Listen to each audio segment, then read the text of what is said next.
Rewa collectorate की जन सुनवाई में एक बार फिर जमीन विवाद का मामला सामने आया है। आवेदक ने जिला कलेक्टर से शिकायत करते हुए आरोप लगाया है कि उसकी निजी भूमि पर जाने वाले रास्ते में जबरन एंगल और पत्थर गाड़ दिए गए हैं, जिससे आवागमन पूरी तरह बाधित हो गया है।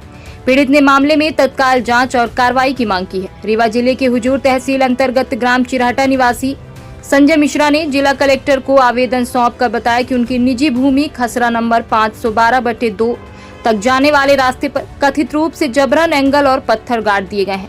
आवेदक का कहना है कि यह मामला न्यायालय में लंबित है, इसके बावजूद रास्ता बाधित कर दिया गया, जिससे उन्हें भारी परेशानी का सामना करना पड़ रहा है।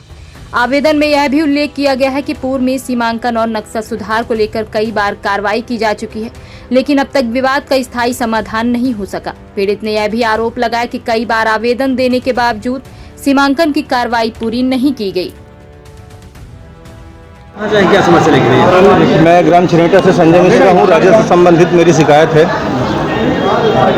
मेरी ज़मीन में जबरन गलत सीमांकन करवाकर एंगल गड़वा दिया गया है, जिससे मेरा सूखाचार रास्ता अवरुद्ध हो गया है। मेरी ही ज़मीन में मुझे अतिक्रमक बना दिया गया। जिस अराजी नंबर पे आपकी रोड कैसे आपको रोड ब्लॉक किया है? रोड पड़ी थी या आम रास्ता था या खेत?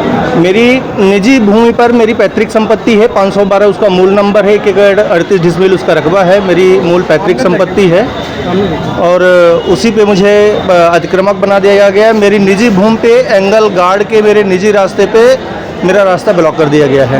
सीमांकन कब हुआ था? सीमांकन इसका कल दिनांक को हुआ था। जब सीमांकन हो रहा था, एंगल गाड़ा जा रहा था, उस समय राजस्व विभाग के अधिकारी के द्वारा आपने मना किया, क्या बोला जा रहा था? मैंने राजस्व विभाग के अधिकारियों और कर्मचारियों से ये निवेदन किया कि आपका काम है सीमांकन करवाना। भू राजस्व संहिता 1959 की धारा 129 के तहत आप सीमांकन करवा दीजिए।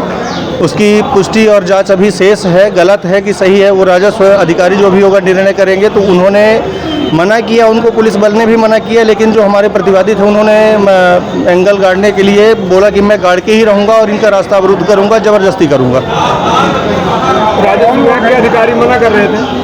राजस्व विभाग के कर्मचारी अधिकारी मौके पे मना किए थे। वहाँ पे राजस्व निरीक्षक व्रत गोविंदगढ़ और हल्का पटवारी और 2 अतिरिक्त पटवारी और थे। जो कब्जा कर रहे हैं कौन लोग हैं? पड़ोसी काश्तकार हैं। ये शासकीय भूमि में भी अतिक्रमण किए थे। मेरे पिताजी द्वारा शासकीय भूमि के अतिक्रमण में ग्रामीणों के साथ में विरोध किया गया था, इसलिए ये हमें आर्थिक और मानसिक रूप से प्रताड़ित करने के लिए कर रहे हैं। कौन कौन लोग ये? जितेंद्र पांडे हैं, सुभाष पांडे हैं, दोनों के पिता आदित्य प्रसाद पांडे हैं, और आदित्य प्रसाद पांडे जिनके पिताजी मुरारी लाल पांडे हैं, इनके खिलाफ न्यायालय से सिविल जेल की कार्यवाही 2014 में हो चुकी है, लेकिन इनके ऊपर आज दिनांक तक कोई कार्यवाही नहीं हुई है, जिसके कारण इनका इतना हौसला बुलंद हो गया है कि किसी दूसरे की निजी ज़मीन में भी ये कब्जा करने के लिए उद्यत हो रहे हैं। क्या मामला है ये ग्राम चिरहटा का मामला है। कल आप एक वीडियो चल रही थी जिसमें आपके पिताजी बोल रहे थे कि यहाँ खंभा क्यों गाड़ रहे हैं, तो वो सामने वाले चिल्ला कर उनके ऊपर टूट कर पड़ रहे थे। तो क्या है, विवाद करने के लिए स्थिति पैदा? अब वहाँ पे जैसा कि आपने वीडियो में देखा होगा, लगभग 50 से 60 की संख्या में लोग थे। मैं था और मेरे वृद्ध पिताजी थे। तो स्वाभाविक बात है कि उन्होंने तो ये मनसा बना ली थी कि हम इनका रास्ता अवरुद्ध करेंगे, इनकी ज़मीन में कब्जा करेंगे, और अगर ये कुछ बोलते हैं कहते हैं तो हमारे साथ मारपीट भी हो सकती थी। आज कलेक्ट्रेट आए हैं, क्या आश्वासन मिला कलेक्टर की तरफ? कलेक्ट्रेट में मुझे आश्वासन मिला गया है कि 1 या 2 दिन के अंदर जो ये गड़वाए गए हैं एंगल वो उखड़वा दिए जाएंगे और 1 हफ्ते के अंदर अंदर आपके विवाद का पूर्णतः निराकरण करवा दिया जाएगा। संजय मिश्रा, ग्राम चिरहटा से। श्रवण कुमारी senior secondary school Chirhula Rewa, जहां इस समय चालू है फ्री एडमिशन। जल्दी आएं और अपने बच्चों के बेहतर भविष्य के लिए एडमिशन करवाएं। नर्सरी से 12वीं तक